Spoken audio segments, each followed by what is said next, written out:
So we continue with the BMW build. Last week we pulled the gearbox out and this week we're pulling the engine, and based on everything we found so far, I think you can probably guess what's coming. Expect more leaks, more missing bolts and more dodgy decisions. Strap in and enjoy. So where does one start when taking an engine out? Underneath? Yeah, much easier if you start from underneath. Drain all the juices. All the liquid. I actually topped it up before I dropped it off to you a few weeks ago. That is pretty black. Magnetic. I see some filings in that, no? Yeah. That's not good. Lots. Is that normal? Yes and no. They're not that bad. No? Been seen worse. When you pull them out and they're like... Like a piece of art. yeah. Do you have any predictions of what you're expecting to find in here? The way it works should be good. Should be all right, yeah. Well, at least George seems confident, which is reassuring because one of us needs to be. Let's get the fluids out and see what this thing's been hiding. To my untrained nose, that oil smells quite fuely. All right. All right, I'll take that. That seems to be a recurring theme with this car. It's okay, could be worse. Could be better, could be worse.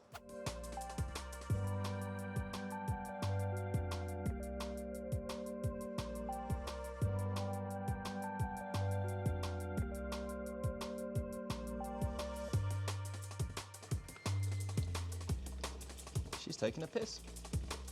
So with everything drained, we headed back up top to the engine bay and the state of sealant became pretty obvious. Someone has been very, very generous with this stuff, as you'll see. Not supposed to be like that. There's not supposed to be any sealant there. No. Is this the stuff that you were saying you'd use the red rubber grease, is that what it's called? Yeah. Because you got rubber seal. Oh yeah, there's a gasket there. Yeah. So you don't actually need sealant because there's already something sealing it. Yeah. Yeah. You just fresh gasket, clean the surface and job's done. So whilst George is taking a quick look at this Merc that's just showed up, I've been relegated to coffee duty, which takes me right back. I'll navigate the assault course here. Takes me right back to my very early days working in a workshop where that was basically my full-time job, making coffee, sweeping up the shit, and a small dose of trauma as a result of the bullying. And now we can extract the baby. We can extract the baby. Yeah. Well, as I was thinking about it, it's basically having heart surgery. Yeah. With the subframe, it's had back surgery. It's Like just a- recovering like a- right now. Like a hip surgery. Yeah, hip surgery, but it's out of whack. It needs to go for some physio, have the wheels aligned, and then it'll be good. Yeah. What they call it, a minor triple bypass or something. One thing I'm a little bit nervous about is the turbo. I'm really hoping that it's not got play in it or something. It's gonna be right. I hope you're right. I think this might be the first time that I've ever filmed the engine bay on the channel. So there you go. That's what it looks like right now. Lots of very messy things. Wiring that's a mess in more places than one. Random pieces of hoses used. This splitting.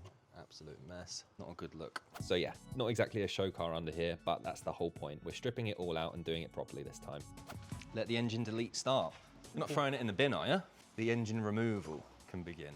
Is there a step-by-step process in terms of what needs to come off when, similar to what you were doing with the gearbox? You know, there was like a clear process that you were following in order to do it in the right order. Is this a similar thing, or is it subjective based on the mechanic when it comes to an engine? It's similar stuff. Yeah. All the wiring has to left on the engine. A couple of hoses disconnected. And then you're done. Yeah. Easy. Do it with your eyes closed. Do you think the engine would have been removed when they did the turbo install before, or is it something that can very easily be done without taking the engine out? It can be done while the engine's in. If I'm doing it, I prefer to take the engine out, get everything done properly. Yeah, yeah. You see this? This is a boost controller, isn't it? Yeah. But a very basic one, right? Yep. And that's what's called a manual boost controller, is that right? Yeah. But the way it's being hooked up, I don't like it. Taking the boost reading right after the turbo instead of the intake manifold. And is that because you're going to lose pressure by the time it gets over there? So it's going to be an accurate on this side No, here. but in there, well, let's say you've got a burst intercooler or burst pipe. Yeah. After the solenoid, still gonna see pressure, still gonna throw loads of fuel, but there's gonna be no boost. I see. So that's something Not that we're really. going to be moving, isn't it? And another thing that you're currently taking off there is the catch cam, which again, something that you're thinking of moving lower down somewhere. Yeah. Yeah. And for wanting to move the catch cam lower down, the logic. First, I don't like it, how it looks here. So aesthetic reason. Yeah, and also when it starts pushing exhaust gases out, Yep. it's gonna stink inside the cabin. It does stink really bad. Something that you said you've done before is run the, what would you call it? The atmospheric line. Yeah. You run it all the way down to the back of the car and it goes out the back is one option, right? Not all the way to the back, but pretty much middle of the car. It can be picked up from the HVAC system. Yeah, I guess it just makes sense to have it so it's behind the driver. Is that right? Yeah. So it's not going inside the cabin. It's not going inside the cabin, yeah. Once we started stripping away the wiring and plastic around the engine bay, we got to the ECU, and of course, there was another surprise waiting for us here. That's kind of a shit job. What's that? They could slit it instead of making just a hole. Have they cut that hole? Well, it's been drilled. Yeah, why would they not, if they just put a slit in it, you'd be able to take it out, wouldn't you? Yeah, without disconnecting anything. So that's why. We're gonna put one in. Much easier without ripping cables off. Bosh. I think after the heart surgery, we're gonna need brain surgery as well. ECU. Yep. Yeah. I don't know what ECU's in this. But no idea. It's a piggyback one, I believe. And this one's aftermarket ECU. Interesting. DG maps. BMW remapping coding and diagnostics. Well, that explains why it pops and bangs. Well, that's quite good. I'm quite happy about that. Unless it's not a very good one. As much as I know, as much as I remember, the original M54, so it's a MS43, I think, supports boost. So that means we might go for a boost with a standard ECU. I'll do some research into this one. So I did some digging into DG maps since filming this, and it turns out they're actually a pretty well-known BMW ECU remapper. What they do is take a standard BMW ECU, like the MS43 that I've got here, put their tune on it, and then sell that as a plug-and-play unit, which is pretty cool. So whether someone's had a custom tune put on top of their off-the-shelf map or not, I don't know. I've sent them an email to find out. They've asked for the serial number, and I'm waiting to hear back from them. So more on that when I know more. What George and I didn't realize at the time was that this is actually a standard ECU with a tune on it. We thought it was fully custom. So I went on the DG Maps website here in the workshop, spec'd the same ECU, and thought I'd see if George could guess the price. You reckon it cost £1,000, that ECU? Max. Let me see. Let me spec it properly. It's M54B30.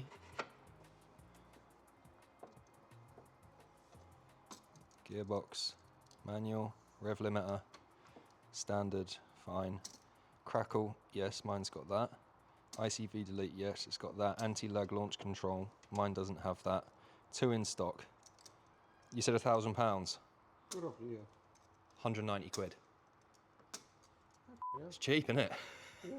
That's surprisingly cheap, which kind of doesn't fill me with confidence. What's the saying? Pay peanuts, get monkeys. Yeah. For this kind of money, you can't get even stage 1 remap. With the ECU out of the way, we could start pulling apart the intake system. Oh, they've got a Mech brand on them. What are they? Ash. Auto silicone hoses. Auto silicon. How original. So, am I right in thinking that it would be bad if we were looking in there and like seeing oil? If we got in-time oil in here, that means the turbo is left the chat. Turbo's left the chat. See ya. I emptied this in February last time. And she didn't have a lot of mileage since February. She hasn't, hardly at all. I've probably driven it a handful of times. And it's full. It's full. Nice. Engine scuds drained, we then started tracing vacuum lines, many of which were actually connected to nothing. And I'm really starting to get a picture of the type of person who built this car originally. This car was built for someone to go and rag the fuck out of it, and they didn't really care about a lot of it as long as it was fast and made a good noise. Yeah. And that's pretty much all they wanted from it, I'd imagine. Then it was time to get around the front and pull the radiators out.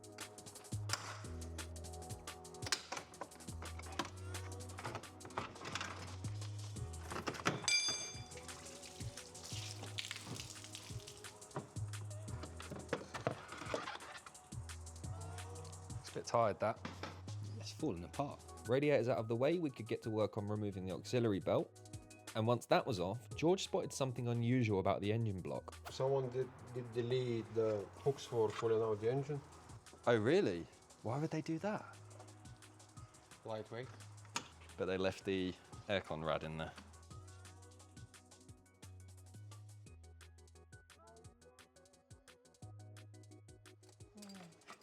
It's been a good pump. Its days are numbered now, are they? Yeah. Oh, the bolt's bent. She's retired.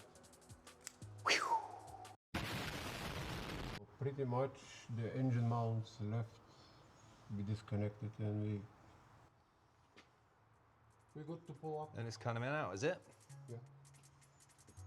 That was quicker than I thought. One of the last things to do before pulling this engine out was getting the straps around it. You can do a bicep curl. And then it was just a case of getting the forklift ready and pulling it out.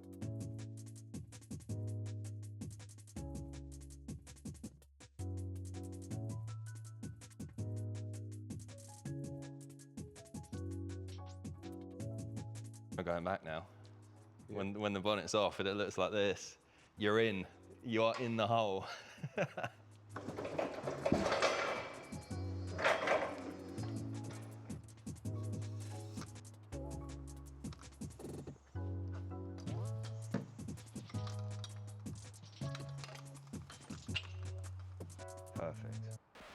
Well, not quite. Let me explain. 100% rookie mistake there where I thought I was recording and I wasn't. Arguably the most important moment, which is getting this bastard out of there. It's free. I thought I was recording. I wasn't. I messed up. But there we go. She's out. What is that? Like a heat shield from a beer can. God, it's so weird looking at it with no engine. It's going to look so much better once it's cleaned up in here, isn't it? Oh yeah. Oh, it's filthy. So much of that turbo blanket will been cut away there, hasn't it? No, we're gonna reroute them anyway. What, the intercooler? Because in a normal position, this one was touching on the chassis, Yeah, I see. so we don't want that. No. See the rust on the subframe now, can't we? So what we're gonna do is, when the shell is outside, we're gonna jet wash all the oil. Yeah. We'll take these two mounts off. For the subframe? From the subframe. And we can treat it with a rust converter. Yeah. And then we'll spray on top of it. Yeah. Can make it red. Red subframe. I'm in for that. I'm not against that. As long as it's not fucking a luminous yellow.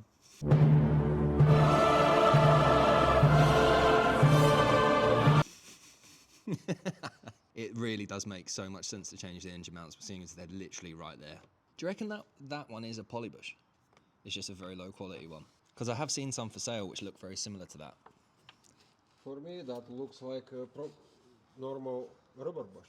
It looks pretty clean. It doesn't look bad, does it? It'll look great once it's all jet washed.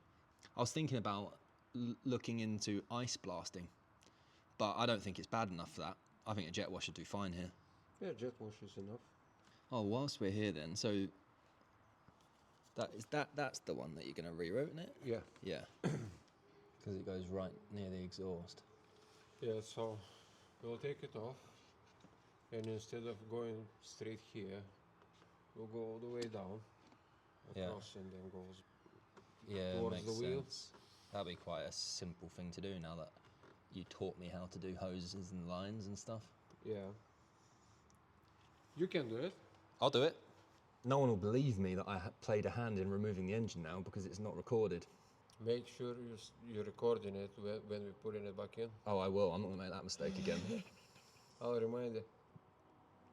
You're going to remind me, yeah? Thank you. Definitely won't be making that mistake again. But with that, it was time to push the car out of the workshop and give George his space back. There she is. her resting place for the next, hopefully not too long, I don't know. George has quoted me till the end of May. It's currently the 2nd of May. So hopefully we're not here for too long.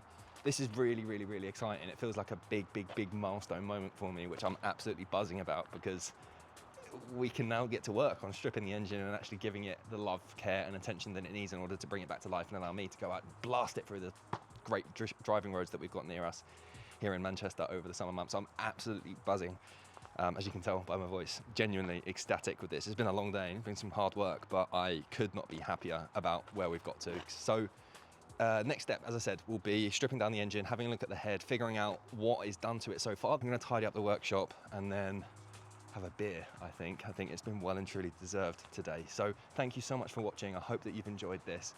We'll keep going and see what we do next. Peace.